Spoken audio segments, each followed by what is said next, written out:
हाँ यार ये तो हाँ 2 बजे के पहले आप लोग को जाना नहीं है। लाइट लेके आओ, ये लाइट लेके आओ इधर। छोड़ दो ओके, ये लाइट लेके आओ।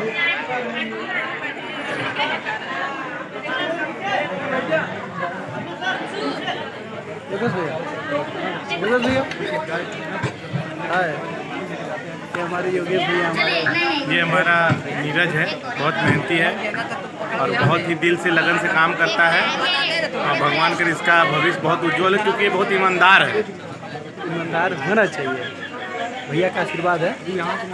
बाकी मेरा भाई स्टील भाई